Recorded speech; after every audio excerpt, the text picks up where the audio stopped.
Damas y caballeros, agradezco su gentil atención a la conferencia titulada La Proclama del 28 de julio de 1821. Me refiero a la histórica Proclamación de la Independencia de Perú, realizada por el general don José Francisco de San Martín y Matorras. ¿Qué palabras utilizó el general argentino? ¿En qué circunstancias? ¿Qué reflexiones podemos extraer de cada una de las frases de su famosa proclama? Como todos conocen, esta famosa arenga se realizó en la Plaza Mayor de la ciudad de Lima, el 28 de julio de 1821, sobre un tabladillo especialmente acondicionado. El mismo discurso se repitió en las plazas de la Merced, Santana y de la Inquisición, que actualmente es la Plaza Simón Bolívar, esa que está frente al Congreso de la República. Recordemos las palabras del emocionado discurso del general argentino. El Perú, desde este momento, es libre e independiente, por la voluntad general de los pueblos y por la justicia de su causa que Dios defiende. Y luego, con gran energía exclama: ¡viva la patria! ¡Viva la libertad! ¡Viva la independencia! En este nuevo 28 de julio, analizar las palabras de esta proclama son un buen punto de partida para plantear algunas reflexiones. Empecemos. El Perú, desde este momento, esta primera frase del general San Martín nos lleva a reflexionar sobre la variable tiempo. Recordemos que 2 semanas antes, exactamente el 15 de julio de 1821, los cabildantes y otros notables de Lima habían firmado el Acta de Declaración de la Independencia, importantísimo evento que en otros países es considerado como la creación del nuevo Estado. Pero, anteriormente a esa fecha, muchas ciudades ya habían proclamado su independencia, como la villa de Supe, que declaró su libertad el 5 de abril de 1819, más de 2 años antes que San Martín. Le seguiría Pisco, el 20 de octubre de 1820, las ciudades de Ica, el 21 de octubre, Huamanga, el 1 de noviembre, Huancayo, el 20, Huaura, el 26 y Tarma, el 28 del mismo mes de noviembre. Huánuco, el 15 de diciembre, Lambayeque, el 27, Trujillo, el 29 de diciembre de 1820. Este evento fue particularmente importante por ser la capital de la Intendencia de Trujillo. El 4 de enero de 1821, la ciudad de Piura hace lo propio. Cajamarca, el 6, Tumbes y Chachapoyas, el 7, San Pedro de Lloc, el 10 de enero, luego Jaén, el 4 de junio, entre otras localidades. Es decir, el 28 de julio de 1821, gran parte del norte del país ya había proclamado su independencia y muchas ciudades habían iniciado un gobierno propio. Entonces surge la pregunta: si la independencia no comenzó para todos el 28 de julio de 1821, ¿cuándo comenzó este proceso? Para algunos historiadores, el proceso de independencia comenzó con los levantamientos de los criollos. Ellos consideran que el primer grito de libertad fue realizado por el prócer Francisco Antonio de Cela, el 20 de junio de 1811 en Tacna. Y luego continuaron José Crespo y Castillo con los alcaldes indios en 1812 en Huánuco, Enrique Payardelli en 1813, Mateo García Pumacahua, los hermanos Angulo y el sacerdote Muñecas en Cusco en 1814, y muchos otros que se levantaron en armas o diseminaron las ideas de libertad. Para varios estudiosos, el proceso se inició en España con la instalación de las Cortes de Cádiz el 24 de septiembre de 1810, así como las consecuencias del Congreso de Viena iniciado en septiembre de 1814. Otros historiadores sostienen que el proceso de independencia comenzó con las insurrecciones indígenas del siglo XVIII. La primera de estas sublevaciones fue la de Juan Santos Atahualpa en la Selva Central en 1742. Y luego, la Gran Revolución, liderada por Túpac Amaru II, desde 1780 a 1783. Para un cuarto grupo, este trascendental proceso empezó desde la captura misma de Atahualpa en Cajamarca en 1532, la que dio inicio a 40 años de heroica resistencia inca, que la historia, escrita por los españoles, nos trata de esconder. Cuando nuestros escolares recitan la lista de incas, terminan en Huáscar y Atahualpa. Creo que deberían incluir los 4 incas de la resistencia, que mantuvieron la bandera de rebeldía inca hasta 1572. Ellos son Manco Inca, Zaire Túpac, Tito Cusi y Túpac Amaru I. Es decir, no hay consenso de cuándo comenzó el proceso de independencia. Pero, ¿y cuándo terminó? Para algunos, este proceso terminó con la batalla de Ayacucho, el 9 de diciembre de 1824.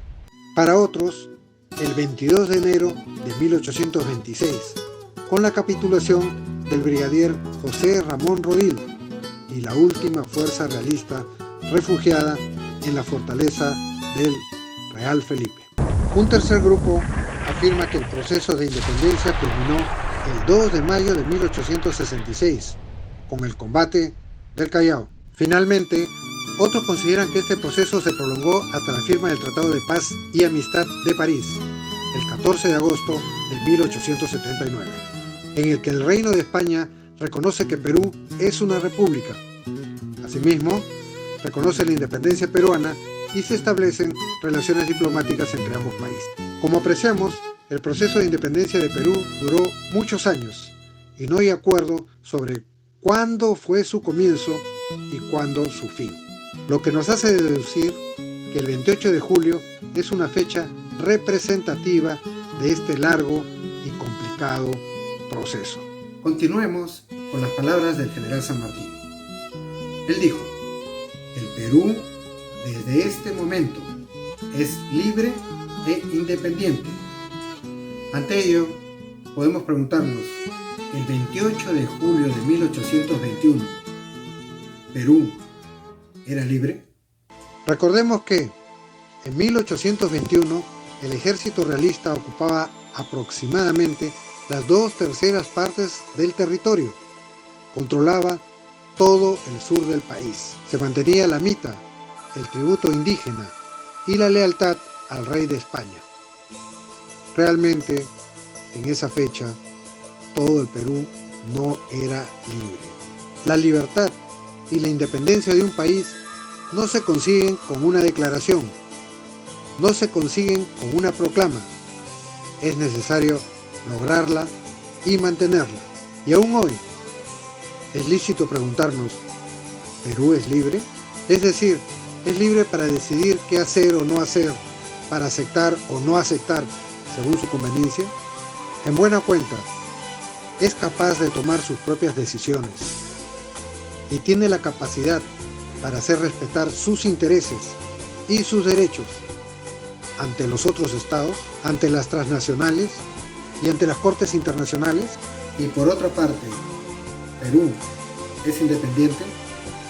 Nuestra patria, Perú, es un estado soberano, autónomo y no tiene alguna subordinación a potencia extranjera, ONG u otra organización internacional.